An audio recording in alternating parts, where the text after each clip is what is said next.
जय श्री कृष्णा दोस्तों, राधे राधे।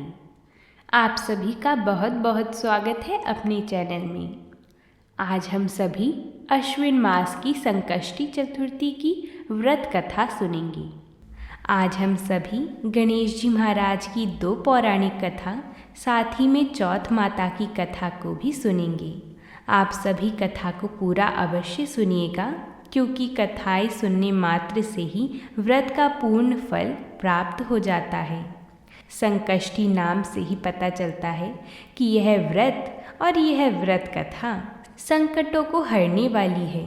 भगवान विघ्नहर्ता, साथ ही में चौथ माता आज के दिन पूजी जाती हैं। आज के दिन चौथ माता और विघ्नहर्ता की कथा को सुनना बड़ी ही सौभाग्य की बात है। भगवान गणेश का पूजन हर एक शुभ कार्य में सर्वप्रथम किया जाता है, इसी कारण उनको विघ्नहर्ता कहते हैं। वह गौरी नंदन गणेश सबका पालन पोषण करते हैं। वह सभी भक्तों के संकटों को दूर करते हैं। इस दिन व्रत रखने और भगवान गणेश जी की पूजा करने से घर में सुख शांति रहती है और परेशानियां दूर होती हैं। इसलिए इस दिन भगवान गजानन की पूजा की जाती है। जो कोई भी चाहे वो इस संकष्टी व्रत का पालन कर सकता है।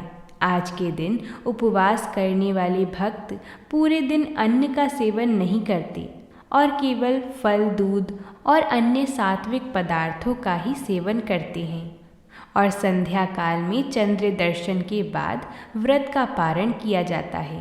पूजा के दौरान गणेश जी को दुर्वा, फूल, लड्डू और मोदक का भोग अर्पित किया जाता है। वर्ष भर में कुल 12 संकष्टी चतुर्थी आती हैं और प्रत्येक संकष्टी चतुर्थी का अलग अलग महत्व और उसकी कहानियाँ होती हैं। तो आइए अब हम सभी बड़ी ही श्रद्धा भक्ति से गणेश जी महाराज की कहानी को सुनते हैं और उनकी कृपा प्राप्त करते हैं। ओम गण गणपते नमः। कथा के अनुसार एक बार द्वापर युग में युधिष्ठिर महाराज ने पूछा भगवान श्री कृष्ण से कि हे माधव, मैंने सुना है कि अश्विन कृष्ण चतुर्थी को संकटा चतुर्थी कहते हैं। उस दिन किस तरह से गणेश जी की पूजा करनी चाहिए?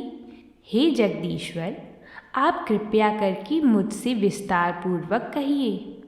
भगवान श्री कृष्ण जी ने युधिष्ठिर जी को उत्तर देते हुए कहा कि युधिष्ठिर, प्राचीन काल में यही प्रश्न देवी पार्वती जी ने गणेश जी से किया था कि हे देव, अश्विन मास में किस प्रकार गणेश जी की पूजा की जाती है, उसके करने का क्या फल होता है, यह सब मेरी जानने की इच्छा है।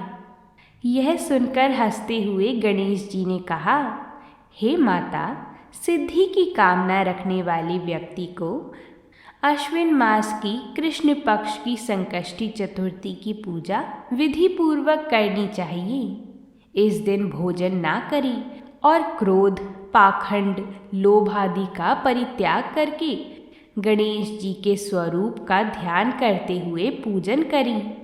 अश्विन कृष्ण चतुर्थी का व्रत संकट नाशक है। इस दिन हल्दी और दूब का हवन करने से सप्तद्वीप वाली पृथ्वी का राज प्राप्त होता है। मैं आपको एक कथा सुनाता हूँ।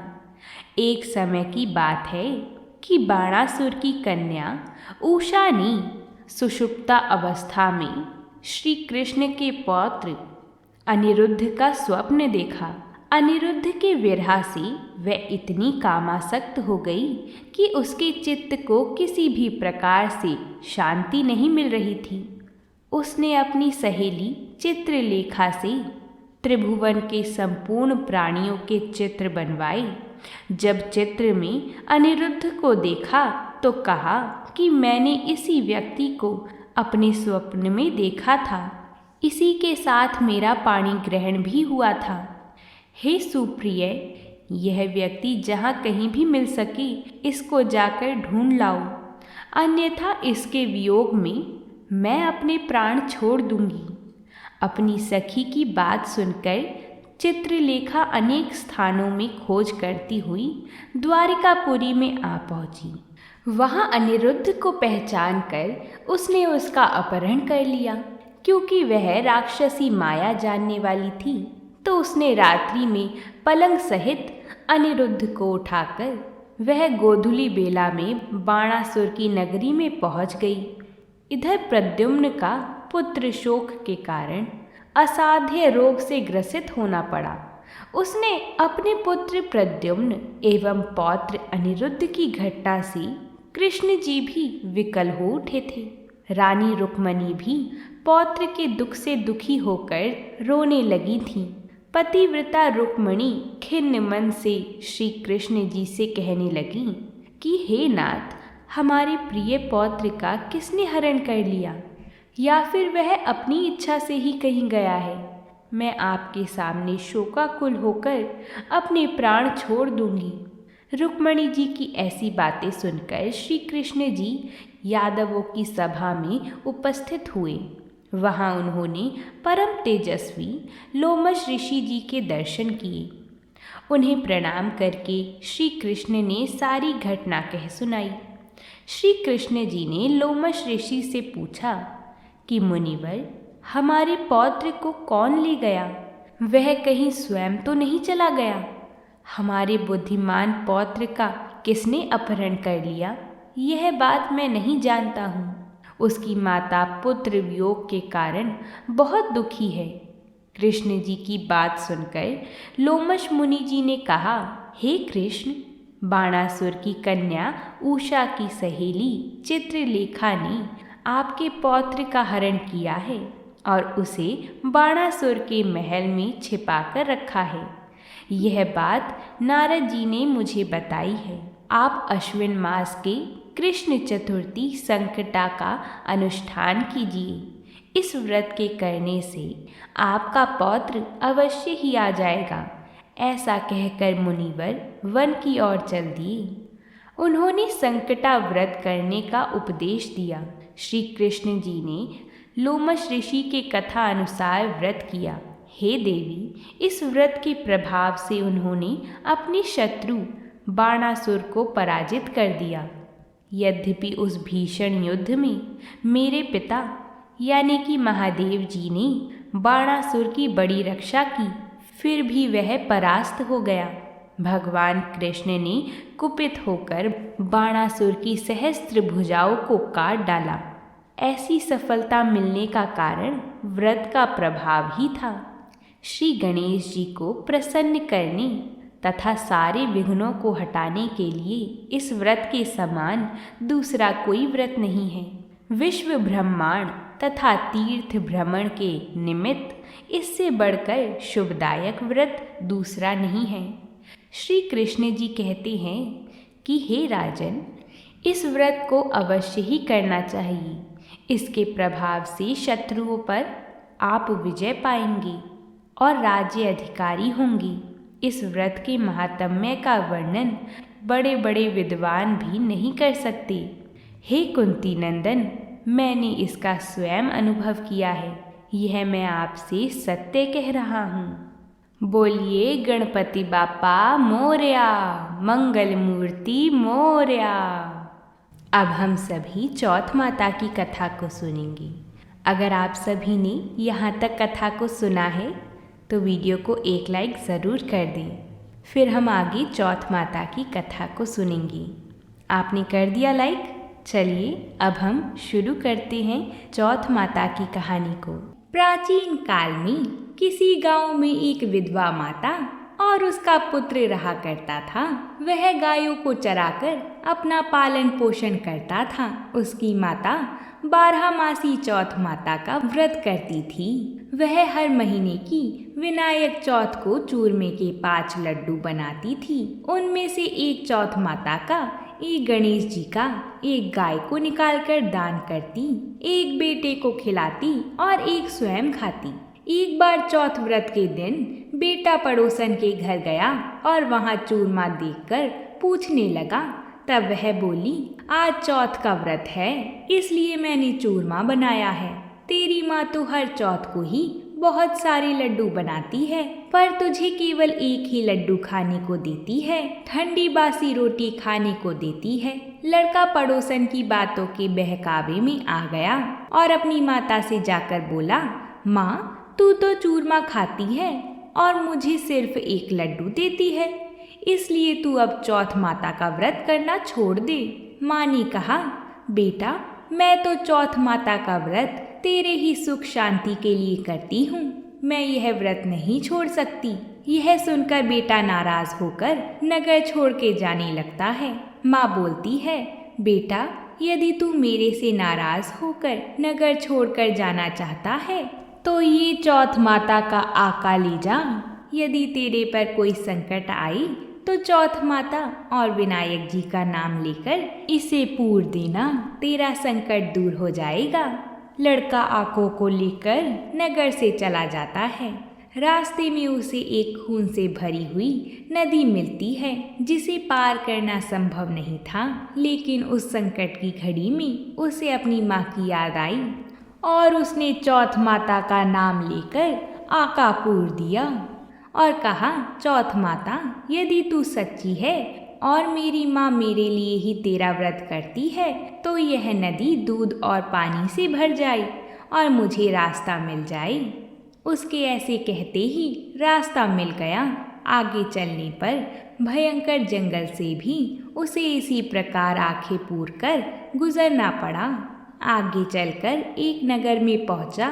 उस राजा के यहाँ रोज एक मिट्टी के बर्तन का वह अलाव तब पकता था जब उसमें एक आदमी की बलि दी जाती थी, यानी एक आदमी को बर्तनों के साथ चुन दिया जाता था। उस लड़के ने वहां जाकर देखा, एक बुढ़िया माई आटा पीसते जा रही थी और रोती जा रही थी। लड़के ने इसका कारण पूछा, तब बुढ़िया बोली कि आज मेरे इकलौते बेटे का इस अलाव में जाने का नंबर है। तब वह लड़का बोला, बुढ़िया माई, तू मुझे जल्दी से खाना खिला दे, तेरे पुत्र की जगह मैं जाऊंगा। बुढ़िया माई के मना करने पर भी वह नहीं माना और राजा का बुलावा आने पर अपना सामान बुढ़िया माई के घर छोड़कर चला गया। साथ में चौथ माता के आके और एक जल लोटा लेकर उस अलाव में अपने साथ रख लिया और चौथ माता का नाम लेकर बैठ गया। दूसरे दिन अलाव पककर तैयार हो गया। लोगों को बहुत आश्चर्य हुआ। प्रजा ने जाकर राजा से यह बात कही। तब राजा स्वयं देखने आई। अलाव में से बर्तन निकाले जाने लगे तो अंदर से आवाज आई, धीरे धीरे बर्तनों को उतारो, अंदर मैं हूँ। तभी राजा ने आवाज सुनकर कहा कि तुम अंदर कौन हो, कोई भूत प्रेत हो या कोई देव हो? तब वह लड़का बोला, कल जिस लड़के को तुमने अलाव में चुना था मैं वही लड़का हूँ। लड़का बाहर आया। बाहर आने पर बुढ़िया माई व राजा के पूछने पर उसने कहा कि यह सब चमत्कार मेरी चौथ माता और बिंदायक जी महाराज के व्रत का है। मेरी माँ मेरी सलामती के लिए यह व्रत करती है। उन्हीं के प्रताप से आज मेरा यह भयानक संकट भी दूर हुआ है। राजा को विश्वास नहीं हुआ। तब राजा ने 2 घोड़े मंगाए, एक पर स्वयं बैठा और दूसरे पर लड़के को बिठाकर उसके साथ पैरों में जंजीर बांधी और कहा, यदि तेरी चौथ माता सच्ची है तो यह जंजीर मेरे हाथ पैरों में आ जाए। लड़के ने चौथ माता का आका पूर कर कहा, हे गणेश जी महाराज, आप ही मेरी रक्षा करना। इतना कहते ही भगवान की कृपा से वह जंजीर खुलकर राजा के हाथ में जा गिरी। राजा रानी व प्रजा ने चौथ माता का चमत्कार अपनी आंखों से देखा। उसी दिन से वह सभी लोग चौथ माता और विनायक जी महाराज के परम भक्त हो गए।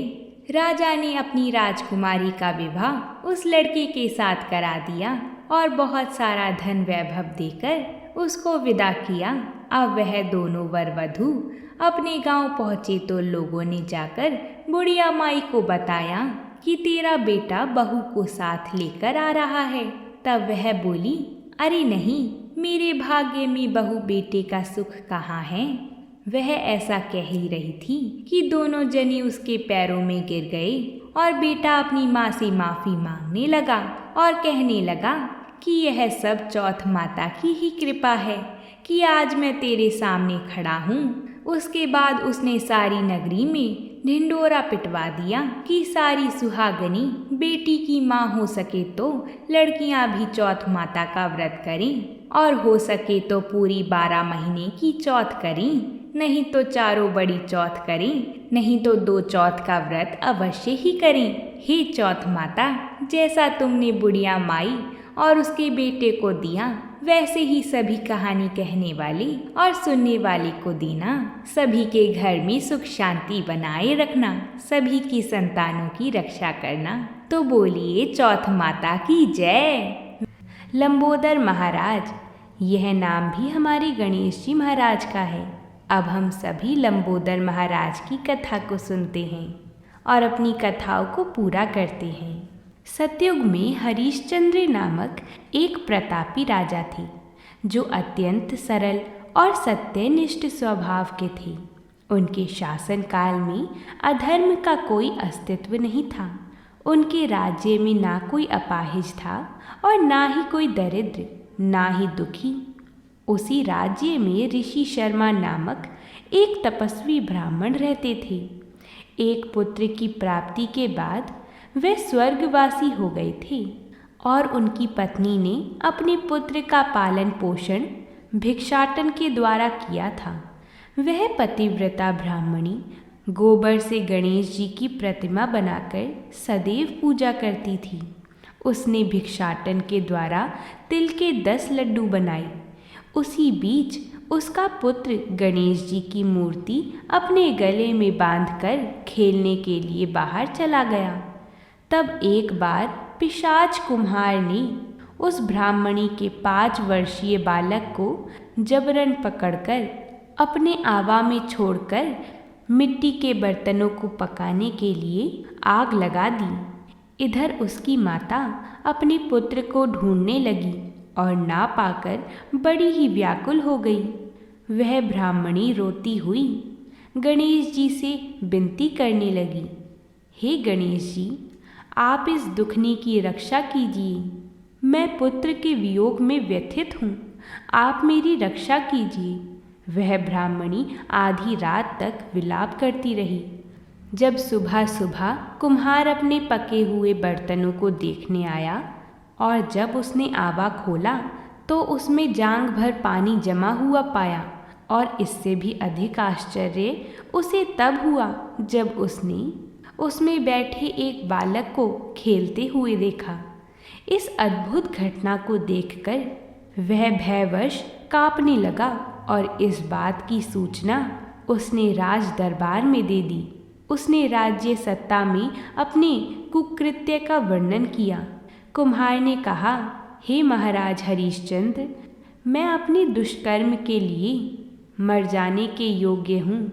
कन्या के विवाह के लिए मैंने कई बार मिट्टी के बर्तन पकाने के लिए आवा लगाया, परंतु मेरे बर्तन कभी नहीं पके और सदैव कच्चे रह गए। तब मैंने भयभीत होकर एक तांत्रिक से इसका कारण पूछा। उसने कहा कि चुपचाप किसी बच्चे की बलि चढ़ा दो तो फिर तुम्हारा आवा पक जाएगा। मैंने सोचा कि मैं किसके बालक की बलि दूं। मैंने अपनी पत्नी से परामर्श किया कि ऋषि शर्मा ब्राह्मण अब इस दुनिया में नहीं है और उनकी पत्नी भी भिक्षा मांगकर अपना गुजारा करती हैं। यदि मैं उनके पुत्र की बलि दे दूंगा तो वह मेरा कुछ बिगाड़ नहीं पाएगी और मेरे बर्तन भी पक जाएंगे। मैंने इस जघन्य कर्म को करके रात में निश्चिंत होकर सो गया। सुबह जब मैंने आवा खोलकर देखा तो पाया कि बालक उसी स्थिति में निर्भय भाव से बैठा है और आवा में जांघ भर पानी भरा हुआ है। इस भयावह दृश्य से मैं काँप उठा और इसकी सूचना देने आपके पास आया हूँ। कुम्हार की बात सुनकर राजा बहुत ही आश्चर्यचकित हुए और उस बालक को देखने आई। बालक को प्रसन्नता पूर्वक खेलते हुए देखकर मंत्री से राजा ने कहा, यह क्या बात है? यह किसका बालक है? इस आवा में जांघ भर पानी कहाँ से आया? आखिर इसमें कमल के फूल कहाँ से खिल गए? इस दरिद्र कुम्हार के आवा में हरी हरी दूब कहाँ से उग गई? बालक को ना तो आग की जलन हुई और ना ही इसे भूख प्यास लगी। यह आवा में भी वैसा ही खेल रहा है, मानो अपने घर में खेल रहा हो। राजा इस तरह की बात कह ही रहे थे कि वह ब्राह्मणी वहाँ बिलखती हुई आ पहुँची। वह कुम्हार को कोसने लगी, जिस प्रकार गाय अपने बछड़े को देखकर रंभाती है। ठीक वही अवस्था उस ब्राह्मणी की थी। वह अपने बालक को गोद में लेकर प्यार करने लगी और कांपती हुई राजा के सामने बैठ गई। राजा हरिश्चंद्र ने पूछा, हे ब्राह्मणी, इस बालक के ना जलने का क्या कारण है? क्या तू कोई जादू जानती है या फिर तूने कोई धर्म आचरण किया है जिसके कारण बच्चे को आज तक नहीं आई? राजा की बात सुनकर ब्राह्मणी ने कहा, हे महाराज, मैं कोई जादू नहीं जानती और ना ही कोई धर्म आचरण, तपस्या, योग, दान आदि की प्रक्रिया ही जानती हूँ। हे राजन, मैं तो संकट नाशन गणेश चतुर्थी का व्रत करती हूँ। भगवान गणेश जी की कृपा से ही मेरा पुत्र सुरक्षित बचा है। माना जाता है कि इसी दिन से प्रत्येक मास की गणेश चतुर्थी का व्रत आरंभ हुआ। इस सर्वोत्तम व्रत के प्रभाव से व्रती की सभी कामनाएं पूर्ण होती हैं। जो भी लोग इस पावन व्रत को करते हैं उन्हें पूर्ण सफलता मिलती है। वह पृथ्वी लोक के समस्त सुखों का भोग करके मोक्ष को प्राप्त होते हैं। बोलिए लंबोदर महाराज की जय हो। अगर आप सभी को यह कथा पसंद आई हो तो कमेंट बॉक्स में प्रभु की जय ज़रूर लिखिएगा। साथ ही में हमारी और कथाओं को सुनने के लिए चैनल को सब्सक्राइब करके हमारे साथ जुड़े रहें। अगर आप सब्सक्राइब बटन दबाएंगे तो आपको हमारी सभी कथाएं देखने को मिलेंगी। अब हम आपसे कल मिलेंगे एक नई कथा के साथ। तब तक के लिए प्रेम से बोलिए राधे राधे।